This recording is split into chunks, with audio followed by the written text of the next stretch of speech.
Good night, fans and friends of Sports Rap. We are here again with another program, a Sports Rap program tonight. I'm Ron Lander. Together with me is Dr. Thompson Fontaine and Emmanuel Loblack. Unfortunately, the host of the program is out on an external mission. He'll be back with us next Thursday. We're going to start as usual for a prayer from Pastor Rodney. Father, we are always grateful for you sparing us another day.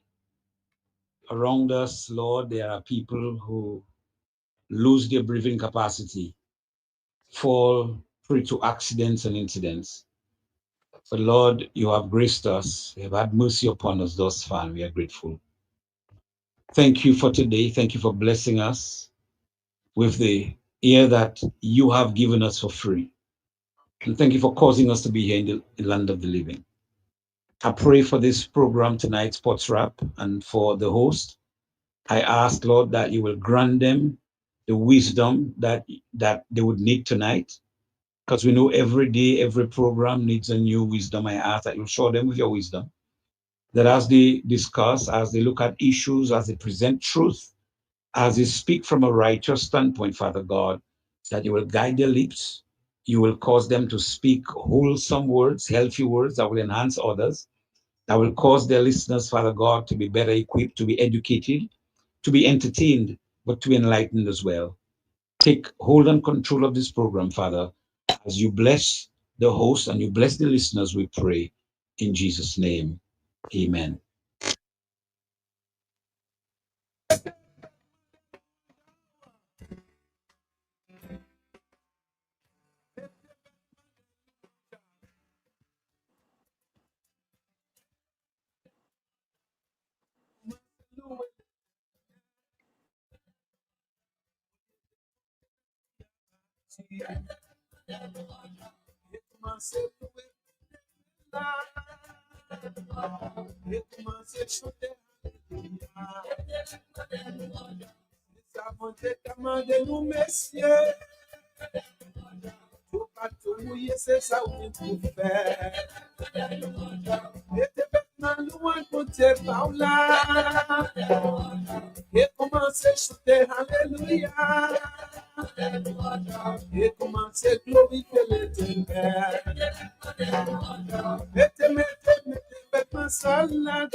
Yes, that's Xavier Foster expressing and praising the Lord in our musical art form.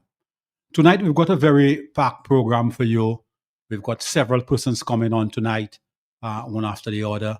But initially, we want to deal with some certain current issues. Before we go into the current issues, we would like to extend our sympathies on the passing of Cuthbert Longboy Alcid. He'll be buried tomorrow. He was a friend of mine from very, very young days, school days. And we played together on Dominic on 19 team in St. Vincent. He was so big and tall in St. Vincent that they continuously were looking at his birth certificate to ensure that he was under 19. He was a very good player. He went on to play for Kensborough and for the national team. Lobby will be very familiar with him. Lobby, do you have any comments? Oh, yes, I would like to just again extend condolences to his family. He was a stalwart, a very technical and tactical, really technical player. And Long Boy, whenever you come in that defense, he takes seriously. He was very rough. And you had to be, you had to be prepared to face Long Boy. He'll be missed and missed a lot. He's a lot because his knowledge. He did a great deal for Kensborough and for football in Dominica. Landa, I know for sure one of the things that really that had Long Boy suffering was the demise of sports in Roseau, especially the Windsor Park. Yes, Lobby. The other person we just want to focus on is my very close associate, Lockstead Daly, LTD. Very outstanding DJ, and he had keen interest in sports. Always wanted to promote sports. We had certain areas that we had identical areas and opinions in sports. We supported Spartans, and we also supported Sri Lanka together. Whenever I had any sporting activity, Ted Daly was always prepared to bring me on radio. And we maintain our good relationship all the way. Ted Daly, Bagalaga. Finally, you're saying Mangon, Bagalaga. All the best, Ted Daly. I hope that you rest in peace. Oh, yes, Landa. I would just like to extend. Just 1 minute, Lobby. Let's take the caller. 1 minute, Lobby. Caller, good evening. Yes, good evening. Mr. Landa and Lobby. Did Coffee play for Ken before he played for Ken? Yes, he played for Ken. He played for Ken. Yeah. Yes. I was also in Ken. Yes, that's the first place I saw him play. That's the first team I saw Long Boy play with Ken. Yeah, you're correct. You're correct. Because when we from the youth team with Mano and so on, we went into Ken's. Yes. And I moved into Spartans. Yeah. But he played for Ken's first, and then Ken's merged together with Coco Show, also played with us in Ken's, and merged together into Kensborough to reinforce Kensborough. Another caller. Good evening, caller. Yes, good evening, gentlemen. How you all doing? All right, doing well. And Jerome, good evening. Understood you wasn't doing too well, but you're feeling much better. God will make you see your 100. We waiting for that day. I know running for the biggest party ever. Okay, Lavinia. All right. I'm Long Boy, our electrician. From not today, not yesterday. Since in the time, we know all of us was up almost the same area, in the Baffle area. And I know Long Boy. I know I'm lying to tell you, he will be missed. Especially when I would need something to do where my light is concerned, I'll have to call him. Well, understood his his nephews, he trained them. I hope they learn well from their uncle, and they'll be able to do that. Anyway, we will be putting Long Boy to rest, and Ted Daly, Heffy, and all the rest of the family, Alvin Thomas, my condolences once more. Ted will be missed also. I seen him walking down the step by me there when he was going to work at DBS. Anyway, good evening, gentlemen. Lavinia, I heard you didn't want to go to bed. You wanted to listen to Ted instead. Yes, I want to go to bed. I listen to Ted instead, That kind of laugh. Yeah, that kind of laugh. When you see that laugh, that was, oh my God, that laugh was, I don't know what to say about that laugh. Anyway, take it easy. Have a blessed night. Okay, thank Lobby. you. I actually knew Ted from Pottersville, growing up in Pottersville as a young boy, because he used to live in Pottersville, not far from where I live. Good evening, caller. Good evening, Mr. Landa. Good night. Good evening, Lobby. Good evening, okay. And good evening to Mr. Fountain. Yes, sir. I too want to send out my condolences to Long Boy Coffee. Although he played against us, that is Harlem. He was my partner. And I also want to send out condolences to the family of Ted Daly. I don't believe anybody in Dominica have a laugh like that. Infectious laugh. Infectious. So as we say, we are in the land of the living, and one day we have to leave the land of the living and go on the other side. May their souls rest in peace. Thank you very much. All Okay, right. thank you. Well, lots of calls this evening. Good evening, caller. Hello, good evening, everybody. And Dr. Fountain and Lovelock. Good night. I Good night. myself want to offer my condolences to the family and friends of Ted Dilly, and also to Alvin Thomas, who was his uncle. Ted had a kind of a laugh. I don't think anybody can have that type of laugh. And do you all know one of his favorite Calistonians? Anybody know? I suspect Spider. I don't know. Guessing. Okay. Shadow. Yeah, that was one of his famous Calistonians. He used to play those tunes, left, right, and center. Anyway, have a good evening. All right. Thank you. All right. Thank you. Lobby, can you go ahead now? Yeah, quick condolences to Ted family. We were very, very close, And there's so many things, with Ted, and people. So when I get to the, we both had Afro. You remember I had this big Afro days. This was Afro days. Yeah, Afro days. Yeah, yeah. When people take me in the market, when I get to the market, don't forget me, Ted. Don't forget to play one for me. I said, okay. I said, what you taking me for, Ted, man, all the while? So me would laugh at that, And again, Anlanda, what is important, to all of us have to understand. We go to meet our maker with a name and nothing else. May so rest in peace. Okay, Lobby. Let's take the next caller. There. Yeah, Landa, Yes. Good night. I know who. Yes.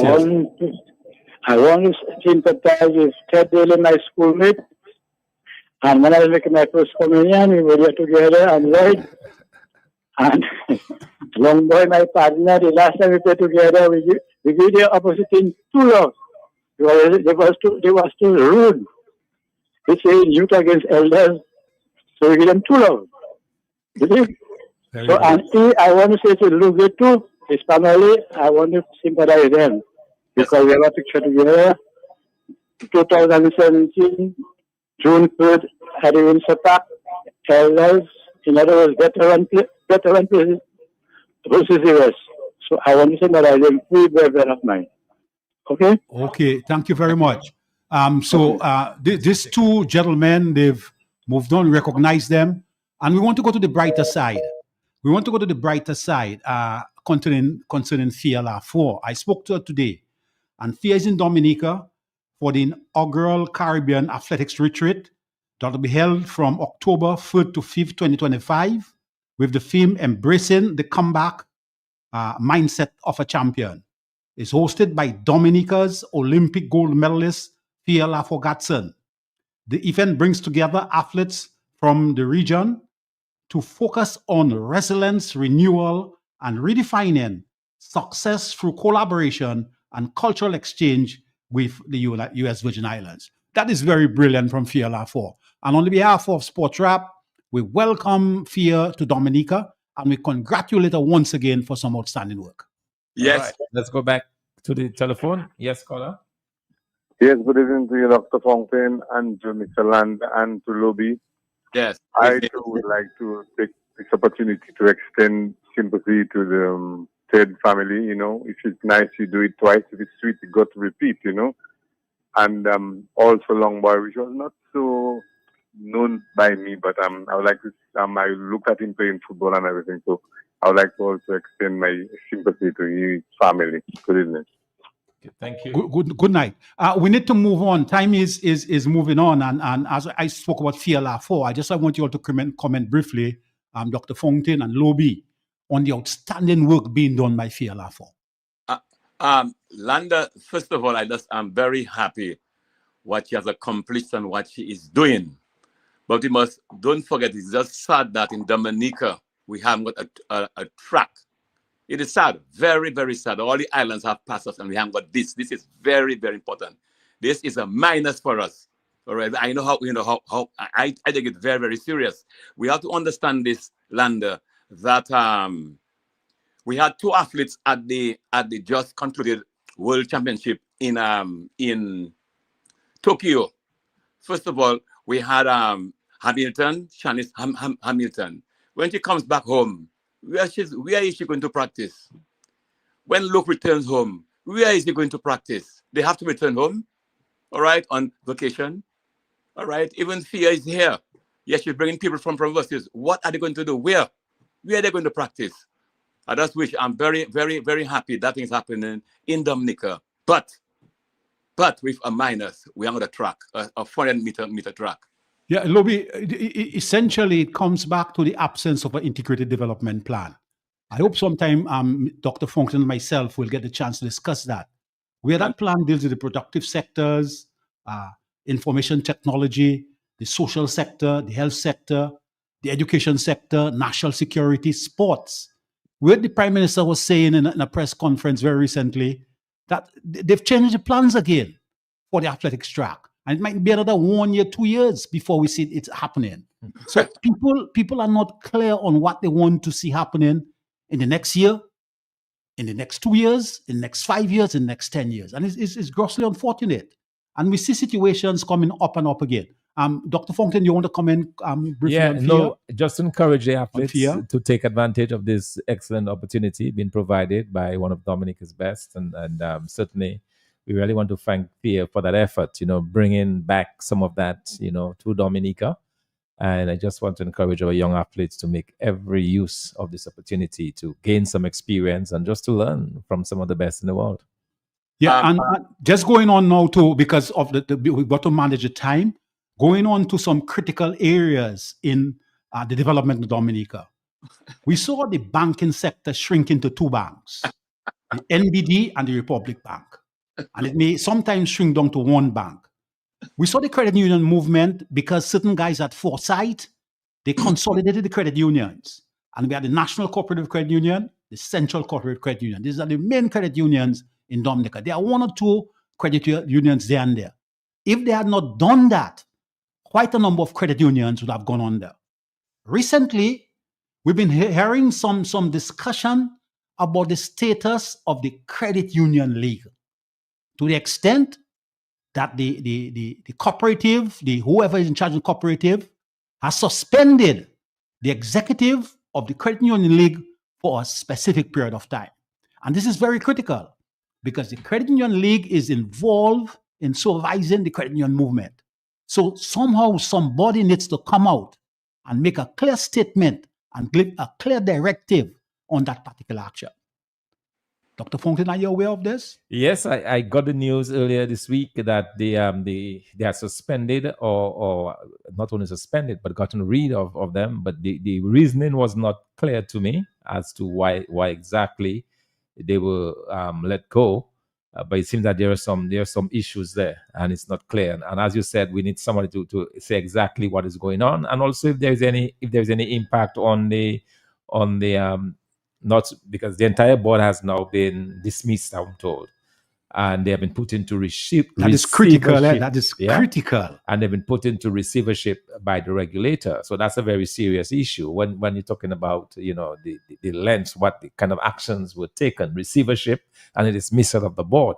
That speaks to something going on within the institution, and we need to know exactly what it is and whether it, of course, it impacts upon the operations of the credit unions themselves. Because as we know, the credit union board was some kind of overseer to the credit unions. So it's very important now if the lead regulator or the persons that should be looking in on the credit unions, if they're now disbanded, then what exactly is going on, and probably some clarity.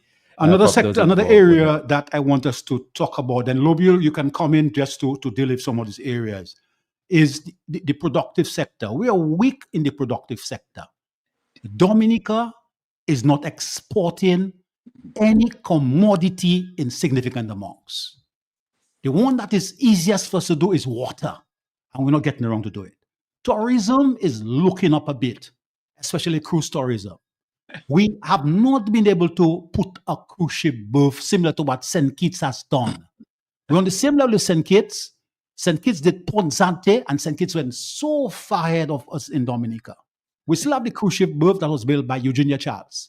And when you come on this cruise ship berth, the first thing you see is the dilapidated Gary Hotel. But tourism seems to be looking up. But recently, some action was taken where the RSS was invited to Dominica to deal with a particular situation. the involvement of the RSS in Dominica can send out some communicate a negative signal on national security and may adversely impact on our tourism industry. Gentlemen, Yes. Huh? What Lobby, your contribution on those matters? Well, first of all, the private sector to me has been decimated. I don't talk about that seriously. The security forces from the region, it's just sad, very, very sad. We had, you can update me, Lander. We had, isn't there 2 barrels of guns that came in on the port? Was anyone prosecuted? No. Huh? Not at all. Not at all. Look, crime was minimal in Dominica when the other islands had crimes on the rise. Presently, what has happened to us? It's rather a shame that we have to bring in SSU forward. St. Lucia have more crime than us. So they have more crime. What are doing here? I mean, but just purely from the economics perspective, it's going to be a very burdensome thing. Yes. The other area, and then Dr. Fountain will come into those areas, is that in anything that you do, you need working capital. Of course. And to develop the country, we've been able to develop a significant amount of working capital from CBI funds. And there is $8 billion that are unaccounted for. And I know some court action is going on. Dr. Fountain is involved in that court action. So he can update the listeners on what's happening with that particular matter. All right, I'll do a quick update, then we'll take some of our callers. Yes, in fact, we are before the courts. As you know, we sued, the United Workers' Party, in the name of Bernie Ryan, sued the government of Dominica, mainly on two areas. One, that the monies from the CBI should be brought back into the treasury. All of the monies, every single dime raised from the sale of Dominican passports must come back. So we're asking the judge to order that this be done to comply with the Constitution of Dominica and other financial rules and regulations. That is one. And second, most and also very importantly, to ask the court to make known to the public the contracts that are held with MMC.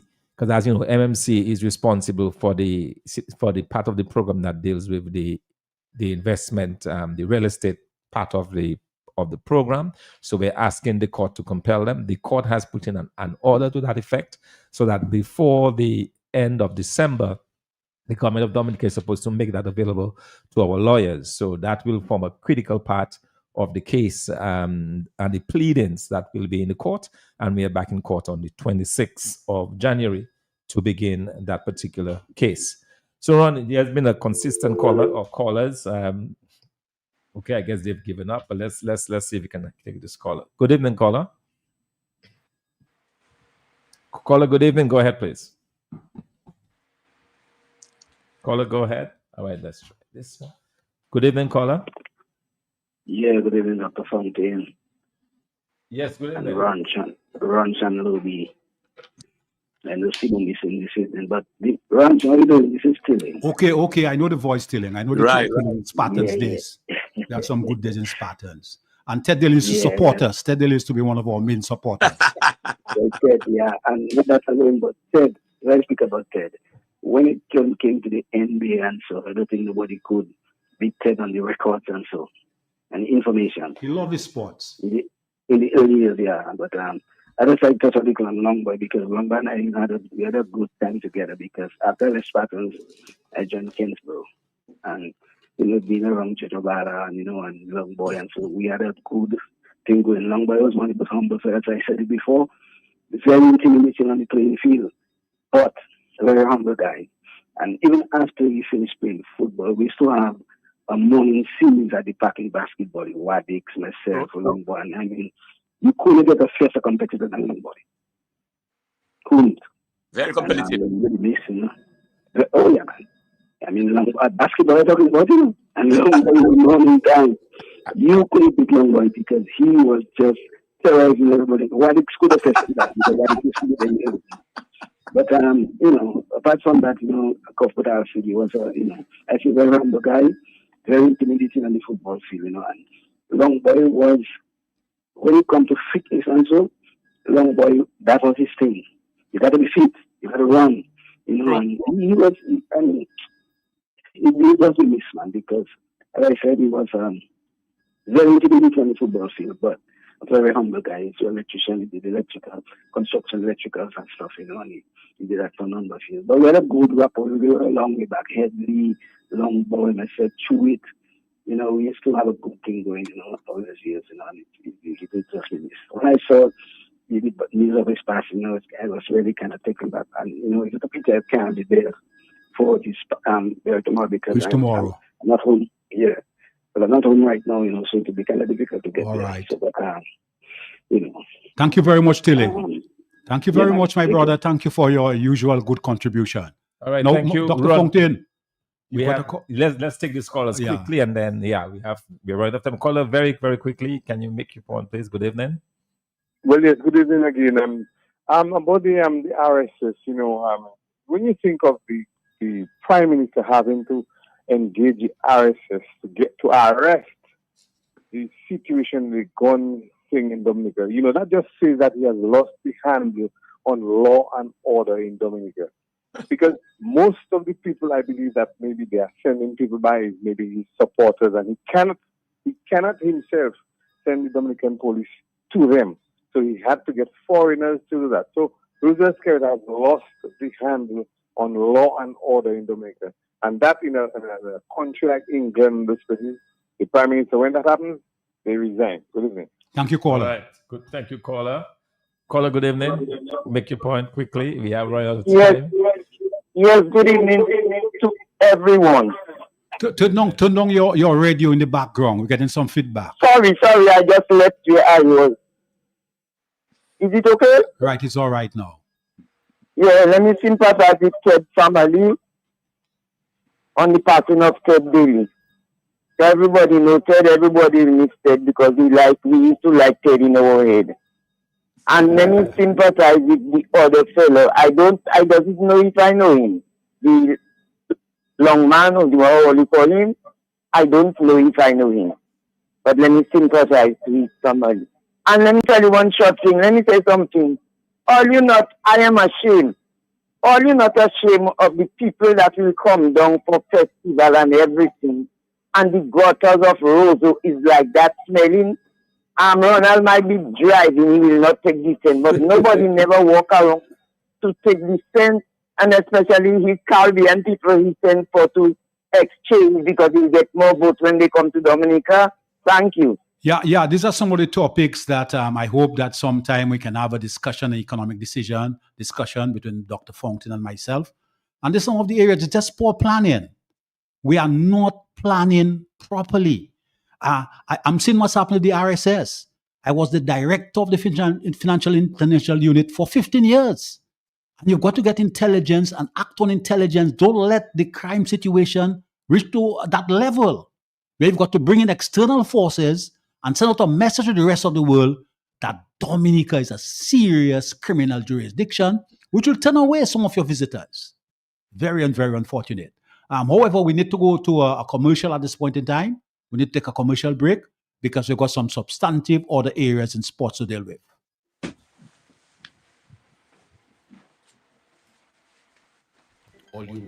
Where in Roseau, key matter is you can just walk in and order all your chicken parts, wholesale, and even enjoy retail.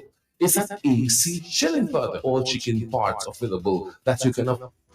Fresh breast. And you know breast is the best. Shillingford wings have muscle. After you eat it, you can fly. As for Shillingford chicken drumsticks, even swinging stars just order drumsticks from Shillingford. And for those of you who love pull, AC Shillingford keeps your belly full. Buy your chicken wholesale at AC Shillingford. From wings to thighs to drums to breasts to backs to necks. It's available. It's always available, and it's affordable. Plus, you've got pork feet, ham and turkey, bull foot, chicken nuggets, pepperoni, all those right seasonings to make your kitchen keep on ticking. Buy your wholesale chicken at AC Shillingford. When you think of chicken, think of AC Shillingford. Always fresh.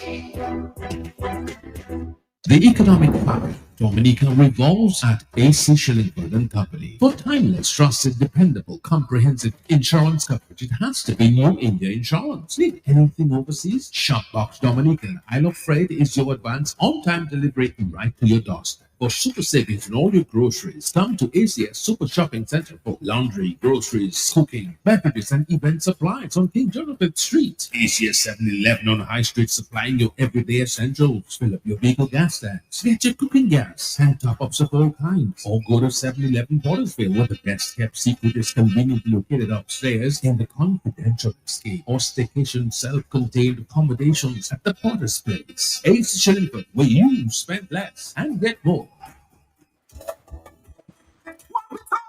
Whenever I go out and explore my island, Dominica, I always carry a few bottles of Guapito water. Let's go. Me and my crew, exploring Dominica. Me and my crew, we heading down to the river. We on the beach, and we full of stamina. We Guapito in a cooler. Guapito water, your Dominica water. Guapito water, your Dominica water. Guapito water, your Dominica water.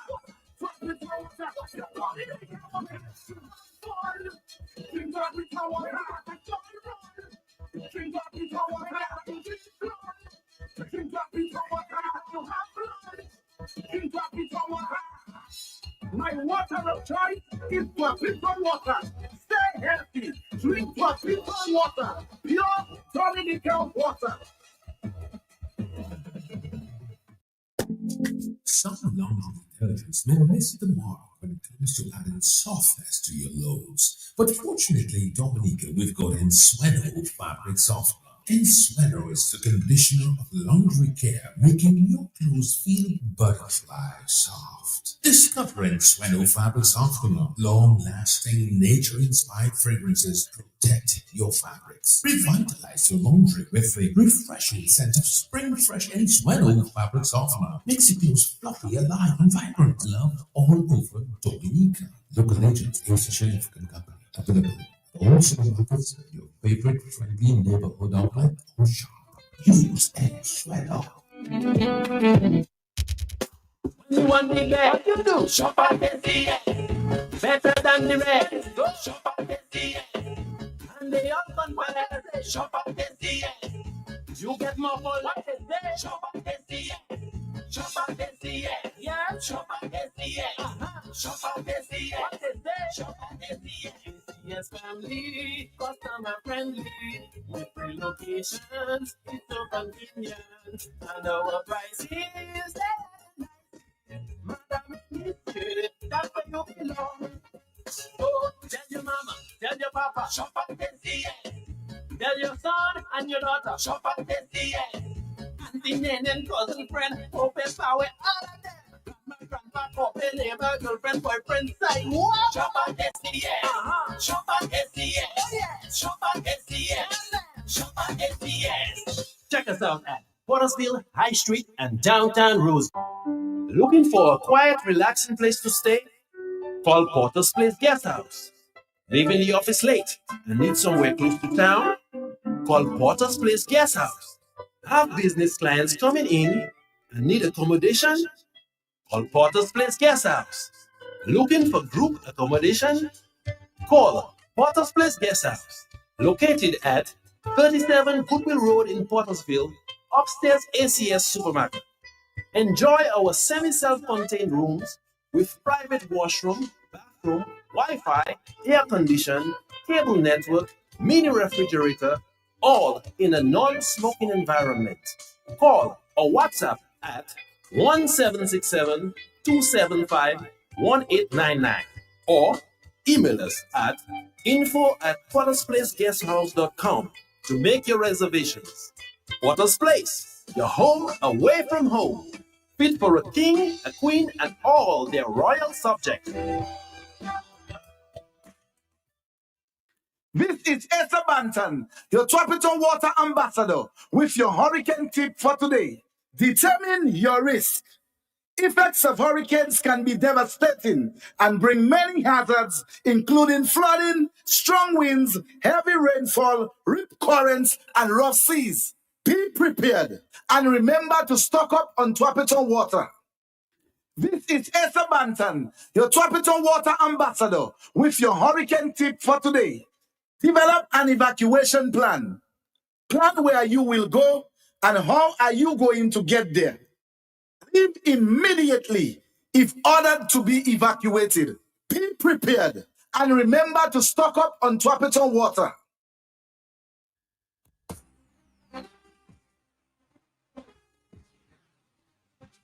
Thank you very much to our two main sponsors, AC Shillingford and Twapiton Water. Fans and friends, without those sponsors, we cannot have a program. So please support AC Shillingford and drink Twapiton Water. Especially sports people, stay hydrated. Stay hydrated the best way with Twapiton Water. The next person we have on our program tonight is Donnie Robinson of the Basketball Association, the president of the Dominica Amateur Basketball Association. Good night, Donnie. Hey, good evening, gentlemen, and once again, it's a pleasure being on with you guys. Yes, Donnie. What we would like you to first do for us is to give us a sort of status update on the basketball, the First Division League and the Premier Division League, where we are now. All right, so the First Division wrapped up last week with the Fisher Sports Club, Dr. Darcy's Fisher Sports Club, winning the Division 1 championship in a best-of-5 series against the West Coast Ballers. They actually won that final 3 games straight and really dominated the Division 1 this year. So that league wrapped up, as I said, last week. We had some really outstanding performance there.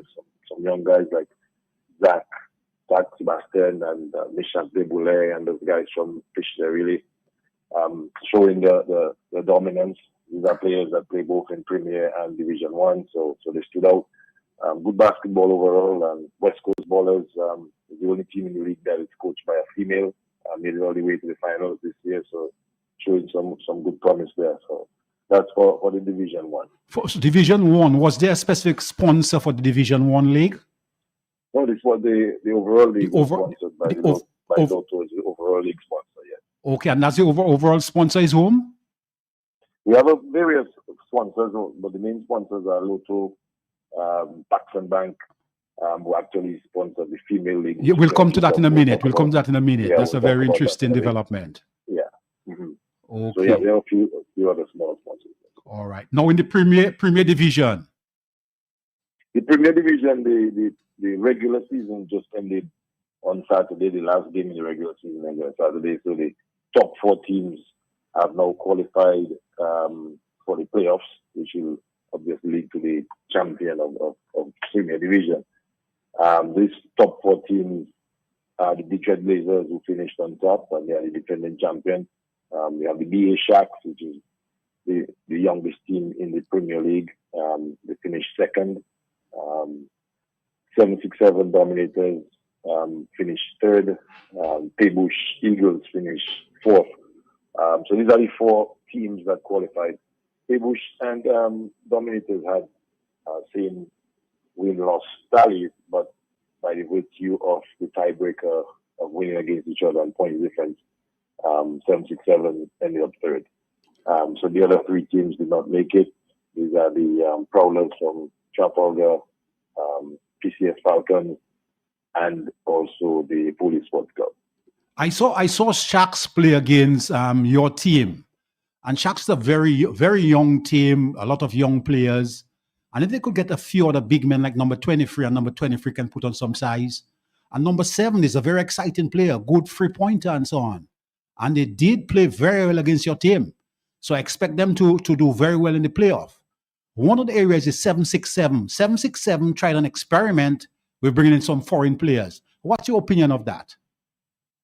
I think the foreign players, in terms of benefit to the club itself and overall basketball, overall the intent is good, but it's very it's something that we'll be very careful about on how you mix that into, especially the younger players, how you distribute your time, how the players themselves can come along and feel part of it, so you can actually gauge the improvement. And 767 is one of those that chose to go that route. I think it's rather interesting to see that where they finished this year as opposed to where they finished last year. But let's see what the playoffs bring. I'm not sure if all the players are going to be available for the playoffs, but it's something we have to guard against, how we actually use those players in terms of interacting with your resident club members and making sure that at the end of the exercise you're a better club and not just a winning club for a season or two, but a better club overall developing your players.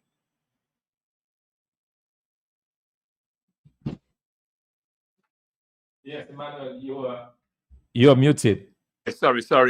Yes, Donny.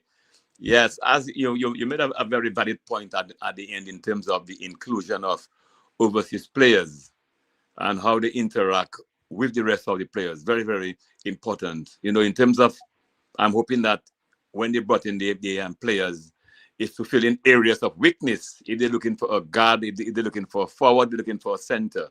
So I don't know how they went about getting these players.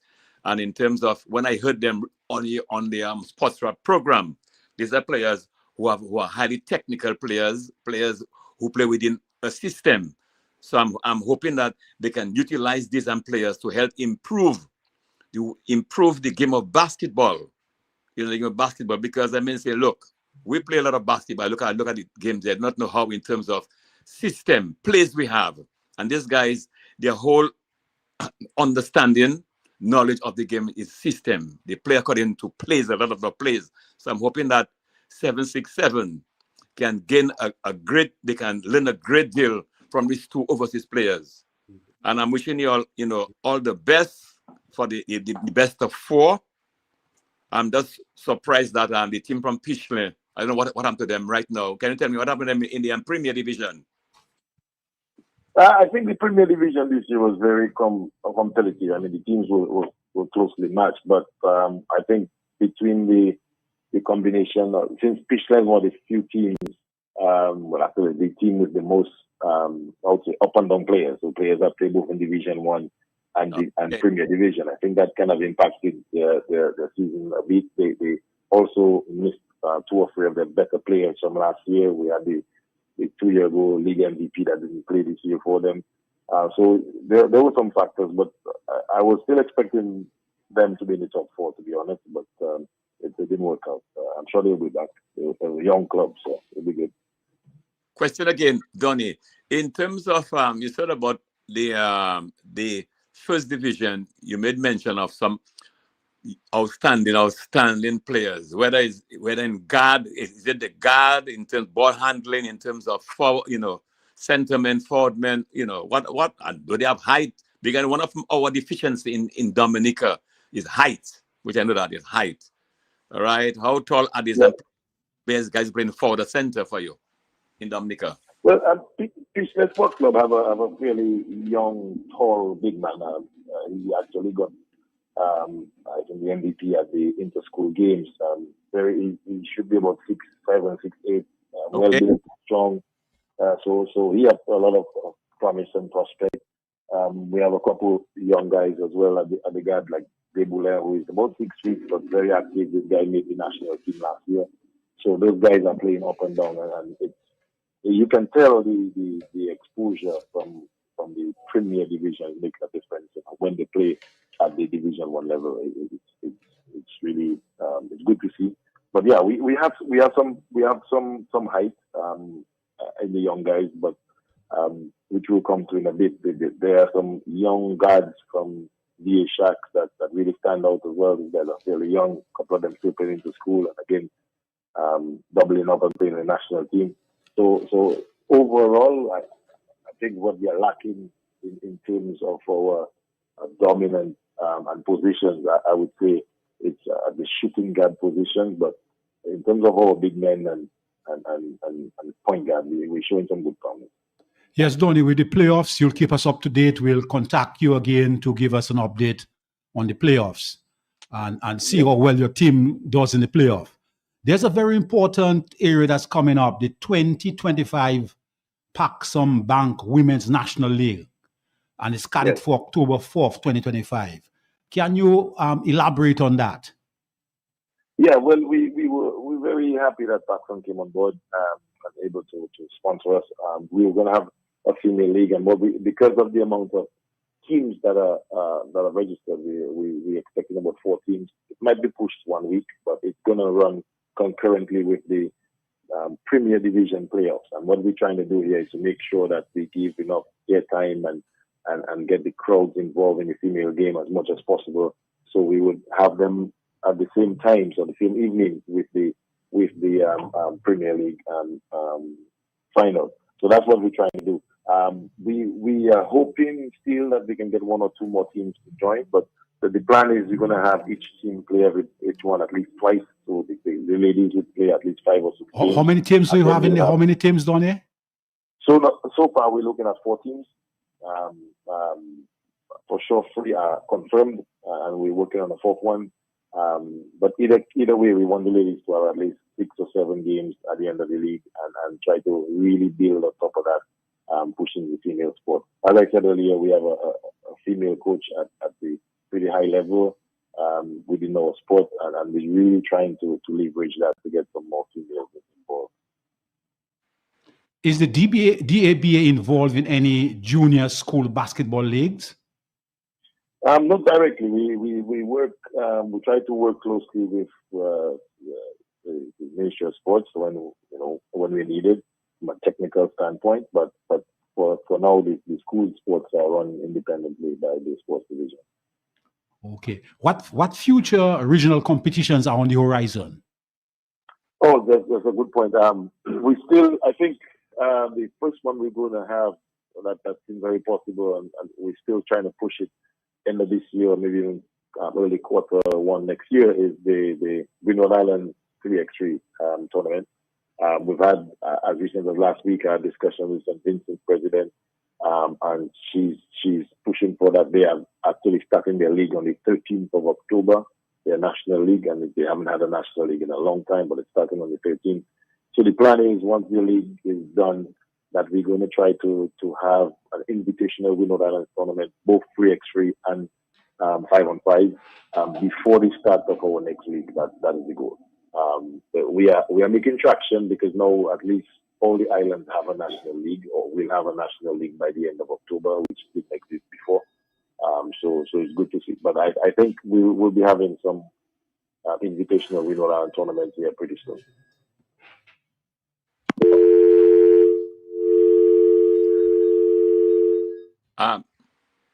Okay, I think we just yes. So we are going to reconnect with Donny. Manu, go ahead. Yes, Donny. I'm just happy that what you said for the women's league, for them to have at least 6 or 7 games. All right, I'm very, very happy because the women need to have more games. They're not active as as the men who would look for sweats, and guys always playing every day. You don't find that with the ladies. All right. So if their standard has to improve, the women have to improve. They have to get involved in playing, not just waiting for the league, but be involved in the afternoon. Go and get a sweat. Go, get along. Go and play. Get involved in basketball. Hello. Yes. Go ahead, Donny. Yes, I was sorry. I'm not sure where I got cut off, but I was talking about the regional aspect of it, and I was saying that with St. Vincent now finally having their national league up and running on the 13th, it's kicking off. We're getting closer to actually being able to have a regional 3x3 and 5-on-5. Hopefully, our goal is before our start of our next season. Very, very good. Very good. I have attended some of the games, and I must say the games are of a high quality and entertaining. And you only pay $5 to go to those games, and there's a lot of space in there. So I encourage Dominicans to go out and support the basketball and enjoy wholesome entertainment for only $5. And we're going to try to really take it to the public in the playoffs. We have some plans. We're trying to do a press conference and really trying to launch the female league in parallel with that. So So coming next week, you guys will be hearing a lot about us, and we're really trying to pack the stadium in for some good basketball. As you can see, the teams are pretty evenly matched. The records will show. The defending champion, yes, is still on top, but there's some young guys that are coming, and the games are very close and competitive. So we'll try to flag that out as the time goes on and try to make it as attractive as we can for the crowd coming up next week. Thank you very much, Donnie, for your valuable contribution, and we look forward to further more valuable contributions from you. Anytime, gentlemen. Anytime. Appreciate the time. All right. Thank you. All right. We're going to take a very quick break, and then we'll be back with our next guest for tonight, Mr. Ronnie Gustav, in just a few minutes. When you want the best, you do shop at SCN. Better than the rest, go shop at SCN. And they all compare, shop at SCN. You get more for what they say, shop at SCN. Shop at SCN, yeah, shop at SCN. Shop at SCN, what they say, shop at SCN. SCN's family, customer friendly. With free locations, it's so convenient. And our price is that's where you belong. Oh, tell your mama, tell your papa, shop at SCN. Tell your son and your daughter, shop at SCN. Auntie, and cousin, friend, open power, all of them. My grandpa, open neighbor, girlfriend, boyfriend, say what? Shop at SCN. Shop at SCN. Shop at SCN. Shop at SCN. Check us out at Pottersville High Street and downtown Roseville. Looking for a quiet, relaxing place to stay? Call Porter's Place Guest House. Leaving the office late and need somewhere close to town? Call Porter's Place Guest House. Have business clients coming in and need accommodation? Call Porter's Place Guest House. Looking for group accommodation? Call Porter's Place Guest House. Located at 37 Goodwill Road in Portersville, upstairs ACS Supermarket. Enjoy our semi-self-contained rooms with private washroom, bathroom, Wi-Fi, air condition, cable network, mini refrigerator, all in a non-smoking environment.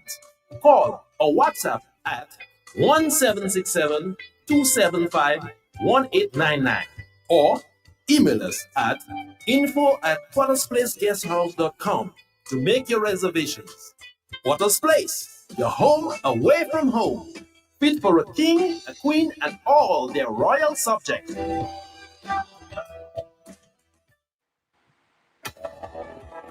What we talk? Whenever I go out and explore Island Dominica, I always carry a few bottles of Trapito water. Me and my crew, exploring Dominica. Me and my crew, we heading down to the river. We on the beach, and we full of stamina. We Trapito in a cooler.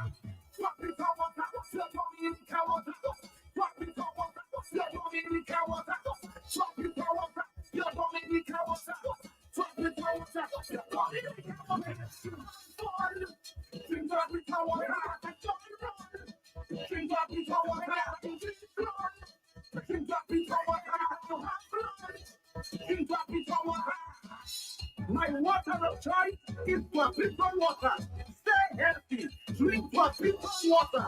Pure Dominican water. This is Asa Banton, your Trapito water ambassador, with your hurricane tip for today. Assemble disaster supplies. Have enough food and water for each person for at least 1 week. Stock up on all medication needed. Gas up your vehicle and hold extra cash on hand. Radios, batteries, and phone chargers are essential. Be prepared and remember to stock up on Trapito water.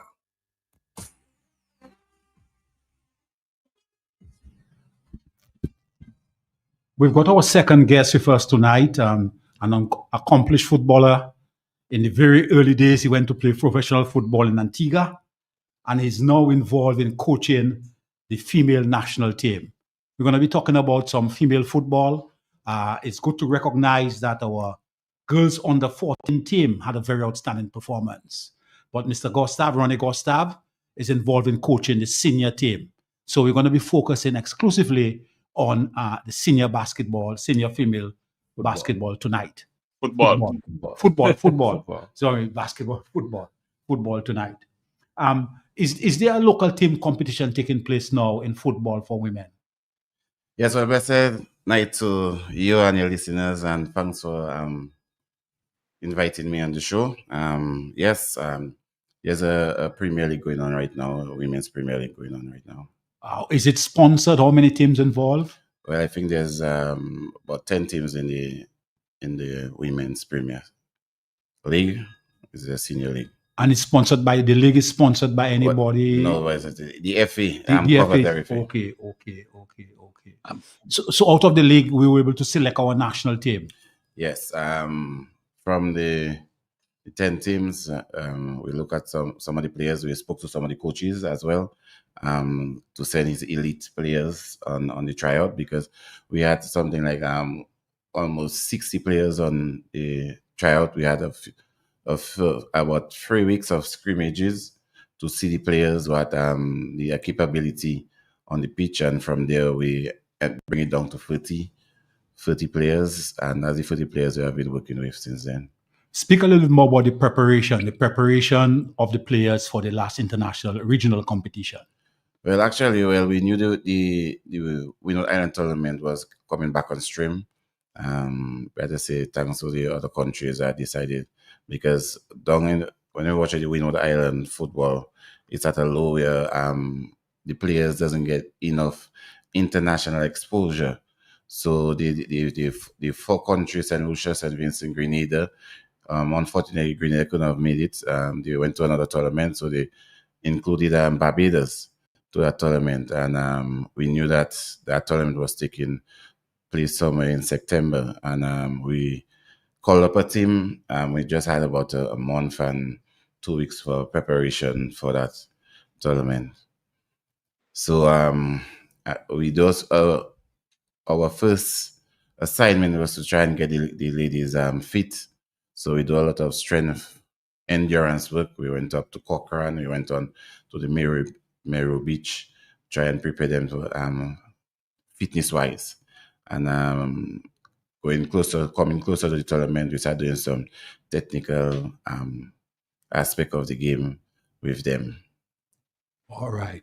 And then we went into the regional competition.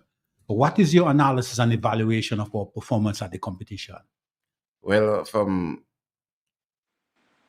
what I saw and the rest of the coaches analyzing the game with the players, that our players were a little too slow to the ball. The reaction time towards the ball, our passes was not consistent in the game. The fitness as well showed that there's a lot of work to be done with the ladies. And Ron, just quickly on the fitness, I saw them on the Mero Beach, and I was a bit concerned when they were training. Like after a couple runs up and down, the girls were, resting, and so on. I said, boy, they look like they're not as fit as they should be. So it's interesting that you mentioned fitness as one of the main concerns there. Lobby, you want to make any points at this point in time? Oh yes, Lando, I have to make several points. Good night, my friend Ronnie. Good night, Coach. How are you doing? I'm blessed. Yes, good to see you get involved. Football is, is close to my heart, not just, track, basket. I've been very much involved in the women football. And it is rather unfortunate, Ronnie, that, where we are right now, the standard of the women football in Dominica. One of the things, and I said the same thing I said with the basketball. You find that with the men, gentlemen, you see the men playing small goal, involved in football, playing, getting a sweat. You don't see that with our women. They're waiting for when you have a league. All right, they don't do much work on their own. I think this deficiency which you just identified, technically, this one is rather sad. I saw a few games, all right, as you said about the girls in terms of their fitness and not their tactically, their marking, their tracking, All right. And, we have a lot of work to do still. I mean, it is sad where we were to, right now, we have to start a lot of work for you all. I mean, it's not easy. A lot of work, I say, you have a lot of work to do, brother, a lot of work to do. A lot of work. And then technically, as I said, your passes. You have to be able to pass the ball. Your control, your first touch, is very, very, very important. All right. You look at the women football internationally.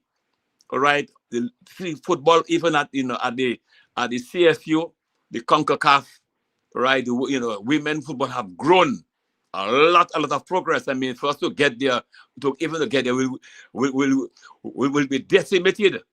We have a lot of work to do. A lot of work around here. I know the work is not easy for you all, but the women have to play extra, not just waiting for a league. Not just waiting for a league. Get involved, not to wait to get fit when you're on the national team. You have to get involved, go into some running, get involved. Based on what Low Block had just said there, Ronnie, what future plans and programs are in place with you as the coach and the DFA to add value to develop the women's football in Dominica? Well, at a technical standpoint, the team is a relatively young team, and I know people, when we support, we want the results one time, but as Coach Lobach said, it's gonna take a time for development. It's gonna take a while to develop the girls and in the way that we want them to be developed, and the sad thing is that coming at the national level, you should be able to have the basics already, and then it is setting back the precedent, or it is setting back the way that we want to the work that we want to do with the girls, technical and tactically. We can't do those things because we have to set back and go to the basics. Go into the basics. Yeah. So the onus is supposed to be on the club to get the girls prepared to that level, that when they reach to the national level, all we have to do now is start working on our formation, start working on some tactical and technical aspect of the game to get them prepared for the tournament. Yeah, and Ron, sticking in that same theme that Ron and Lobby spoke, we saw a real bright spark with the under-14 girls, in terms of what they were able to accomplish on the regional level. I'm wondering how much of that gives you hope in terms of what we can expect in the future. Because it seems that now that the development is starting now, and I think that's probably what was lacking previously. You don't have those earlier leagues, but now that you have the under-14s, I think that will certainly help, right, to build as we move forward. Yeah, well, definitely. I mean, the younger ones that just came from it, and they're on a hype right now, and it's a good thing for us because, I mean, those we have at the senior level is pretty young girls as well because they just came from the U20, and with a few seniors. So having that program in place, we don't want to have too much of a wide gap between the U14 and the U17 and the U20. We wanted everything to collaborate and going year after year. Because when you come from U14, next 2 years you're on U17. So from starting from that basic there, as you progress, you progress to the next stage, U17 and U20. Then you're developing more and more. So time you reach on your senior level, then you'll be almost like a force to be reckoned with already. Right. But I think what the FA is doing presently, having the U14s and the U17, the U15s, is a very good thing. And I still think we should add more to that football, not just the women, but football should be played start from the primary schools, especially the women. Should have a league in the primary schools to start the development, the progress of going forward. All right, we have a caller. Good evening, caller. Caller, good evening. Go ahead, please. Yeah, Ronnie. How soon are we practicing? How often do we practice? Well, at this present time, we train on Tuesday, Wednesdays, and Thursdays. And Saturdays we have game situations. Hey, you mean the national team? Yes. Okay, no, but I heard you say the girls are then they slow towards the ball. They lack reflex. because they are not. Muku, 1 minute. You've got a telephone, a radio in the background that's giving some feedback. So if you could put down the radio or move away from it. You understand now? Yes, that's much better, Muku. Yeah, because I just said he heard him say the girl are slow, but because they are not quick, their reflexes are not fast. You know what I mean? So they may always slow on the ball because that reflexes you must have it to know when to go, when to hold back. You did? So if you have that fast reflex, you will out of it, and the man just come and take the ball with it because you have to be thinking what to do. You understand? So they have to be well fit and prepared, and they have to be up and now. They have to be always practicing together and make them up the mountain. Yeah. All right, thank you. Yes. Can you identify some potentially outstanding players, certain players that you can see the talent is, people for the future, or people who right now in the team are showing exceptional performance? Well, I don't really want to single out Okay, players all because right, what we try to build, we don't want a team. You want to build a team, you want but to build there- a team, and you know you're yes, always leaders yes, in any particular team on the forward line, in the midfield and the defense. yeah, Yeah. And you were a leader in the forward line, in the attacking. Yes, and then also, Ronnie, I know we've had overseas players. For example, we had the Finn sisters and so on play for Dominica. I'm wondering whether you had access to overseas players for that past tournament, or was it just the local girls? Well, we usually use local girls for this tournament because we really wanted to see the players, their capability playing at that level. Because playing with your peers down here and playing in a tournament is too different. So we use only the local players down here for this tournament. And I have to say, there's a wealth of talent in the group of girls we have there, and it's just to nurture them, that where we want them to be in the game and development process. So Okay, all right. Let's take this other caller for Ronnie. Good evening, caller. Yes, good evening. I started to piggyback on the football, right? I mean, the female. There's one of the things in development on the football. At the school level, what is the level of competition? I know you have a number of schools in Dominica. Are these schools involved in women's football or women's football competition? All right. Thank you, caller, for the question. He's asking No, about the I'm schools. still, hold on. I was asking the question. Yes, and he's about to answer. Yes. Hold on. yeah, well, as I said earlier, Yeah. Paul, that the football has to start in the school, especially with the women, and that is where That's what I was asking. No, we do not. That's what I was asking. No, we do not. Yeah. But you see, that's where the problem lies, because what you're going to have, as you mentioned earlier, rightly, when you get them girls, you have to start teaching the basics. So when you look at the other islands, in terms of the competition, they have schools competition and stuff, so these girls are more advanced than ours. You're not going to do an excellent job as following them.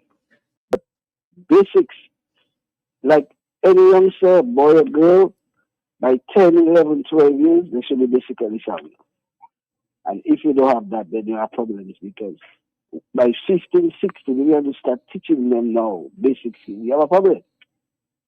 So it's a lot of work, as maybe says, a lot of work to be done. A lot of work to be done, because this is not easy. I mean, if you cannot pass the ball, you got to learn to pass the ball. And that is the bottom line, because a lot of coaches simply think that, as you rightly said, the player is supposed to be. It has no supposing that. If they cannot do it, they have to be taught. And quickly, I want to get off the line, but I want to try to get in when Donnie was there. Donnie was talking about in the basketball, they see the lack in shooters and this kind of stuff.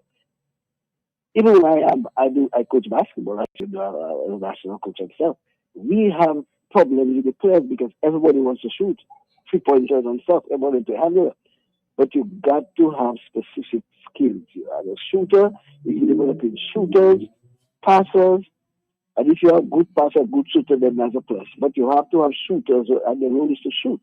Yeah, your skill in football was to run along the left side and cross the ball. Run along the left side and cross the ball. Dangerous cross. Like in soccer, you got a full pass and you have to make the whip at the cross, that kind of. So it's a lot of stuff, I mean, and I said, basic stuff. If by 12, 15 years you have basically sound, you have a problem. All right. Thank you very much, caller. Thank you very much. Yes, Lander. Yes. Yes, Lander. Just to add, my own contribution, to women football. I mean, I've been in Dominica before I moved to you, One of the things is that, I'm looking at our women, first of all, is their motor movement. All right. Our girls are not that athletic. Ronnie Lander, you would know, Ronnie was a fantastic athlete. He was a good jumper, good sprinter. That helped him with his with I know him as a footballer. I didn't know that he was an athlete. I know him as a footballer, very good footballer. I know him as an athlete. You know him as an athlete? Yes. As a forward man, a very good forward man. But that helped him with speed. That helped me a lot. So what happened? You find, gentlemen, it come back to the schools. Let's go back in time. Let us go back in time when the school had their sports days. All right. You had at the school, you get involved in that sports, in track and field. You play football, you play basketball. It helps a great deal. So these things don't exist anymore. So you find that this is lacking. Our girls and them, they are not strong. They are not flexible. All right. Your legs are very smooth. That is their motor movement. They are not active as before. All right. The girls are not active. So these are serious deficiencies in going forward. Football in particular is not an easy sport. All right, they come in there, they see people playing football on television. But the girls, when they don't sit at their home, a lot of work has to be done. All right, it's a big field. Make the girls understand that the field is not a basketball, it's a big field. And you have to attack, you have to defend. And that is the game. You have to understand that. Thank you very much. Thank you very much, Low Black. Yes. We got to manage our time, and it was a pleasure to have Ronnie Gustav here with us tonight. Ronnie, I remember him very fondly as a forward man. Very strong guy on the forward and determined to score his goals. Ronnie, in what are your closing comments? We wish you well and we'll engage you at some time in the future to discuss female football. What are your closing comments at this point in time? Well, I just want the public, to support the girls. I know there's always going to be criticism, and it's always a good thing when you get criticisms as well. It helps you to strive stronger and push more. But to the girls and the supporters, to have a little patience with the girls. They will get there, because they are putting in the work. For sure, they are putting in the work. They have been punctual, and they are very excited being called up. So, and what they have going for them is the youth. They are young, so once they come in and put in the work, and then we'll see that the improvements, step by step, because it's not gonna happen tomorrow. It's not gonna happen next. It's gonna take a while to get them where we want them to be, And I believe in the players. I know what they're capable of doing, So once we stick together as a team, as one unit, the coaching staff, likewise the ladies, and I know they will come out there and thing. And also on Saturday, there's a walk, a cancer walk. They'll be taking part in that. Very good. As a team, So one thing we're trying to do right now is to keep the team together to sell the team to the public as well. Mm-hmm. So our training is going to just be in Stockfarm. We're going to be going out district, like we're going to be going up to Grand Fort, because there are a few ladies from Grand Fort on the team. So we're going to be going there and train. We're going to be going to Portsmouth. We're going to up to La Plaine. So we don't make everything to be centralized around Roseau. We want people to know the players and get to know the players. And because what we're trying to do is to build a good foundation, strong foundation with this team there. So those that come in at the back, like the U14 to the U17s, who are going to be joining that team, they will be ready, and cohesive with what we're doing. All right. Thank you very much, Ronnie. You're welcome. And all the best. Yeah. We'll be in touch with you again. Yeah, thanks. All right. Okay. We've got our next guest on the line. We're going to be talking about the Kalinago Cricket League, a very exciting league going on now.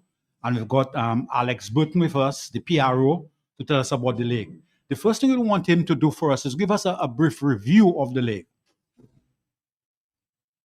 Yes, hello, good night. Good night, Alex. Yeah, good night. and good night to the listening public. Let me just say that the league started with Bolorama on the 15th of June, and the winner being the defending champion, that was Point Rich Thunder King. They won the Bolorama. We started the league in earnest on the 21st of June. We had 8 participating teams. Senegal Red Force. From Senegal, Godet River Mahou River Strikers as GM Strikers. Central St. Kitts from Tennessee. Point Rich Thunder Kings, that's from Saturday. Izulukati Bombers, that's from Kirkfish River. We have BA Grinders from Baraka. Then we have the Atkinson and Thistle Dynamic Stars. And last but not least, we have the Concord Kings. So far, we have completed all fixture matches and also the eliminator. The eliminator was played between the 3rd and 4th team, being the GM Strikers and the BA Grinders, and it was won by the BA Grinders.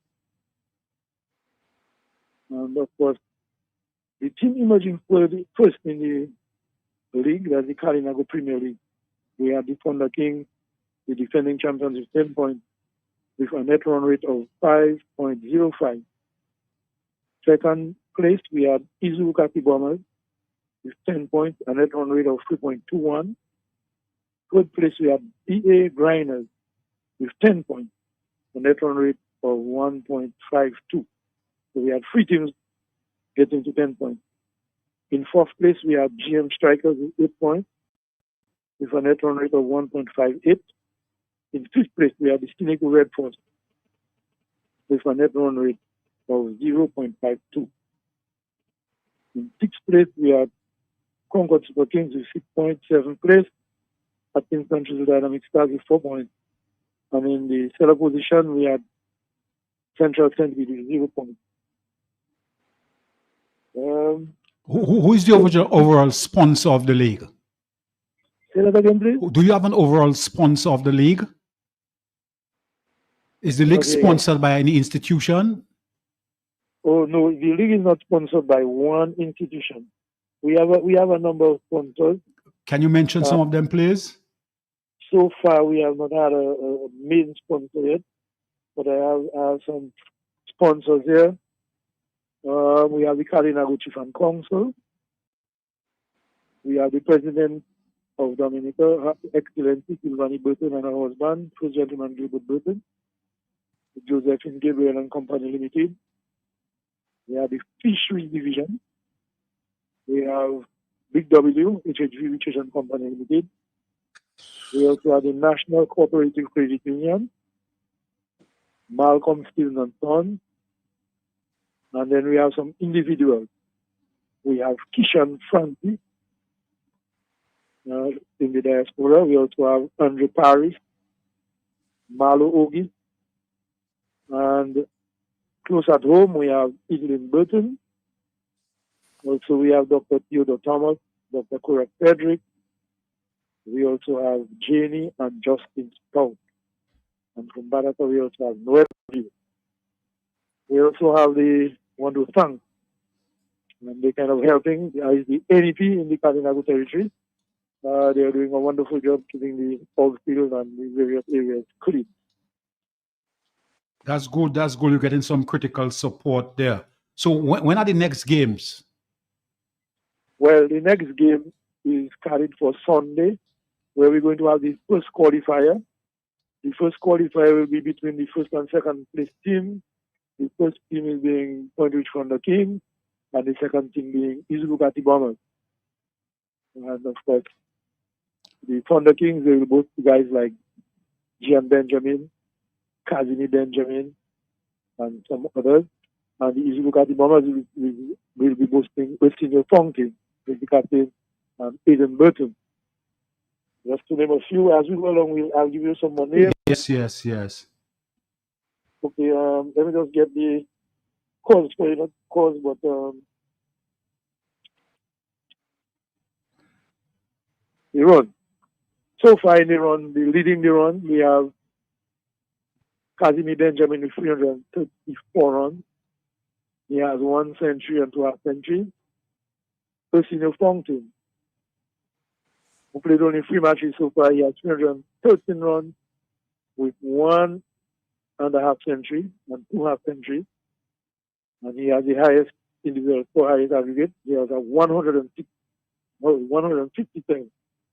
Aiden Burton is third with 288. He has 1 century and a half century. Gian Benjamin has 1.5 century and a half century, 271 runs. We have Hayden Zivil with 259 runs. So far, we have 7 centuries. We have Christina Fontaine, Gian Benjamin, Rick James, Jason Parry, Aiden Burton, and Casimir Benjamin. These are the centuries, 7 centurions so far. In the bowling department, What about Hodge? Is Hodge playing in that league? Is it participating in the league? Hodge was carried to play, but unfortunately he did not turn up. We also had the wicked top bowlers. Right. We have Delaney Alexander. He has 13 wickets.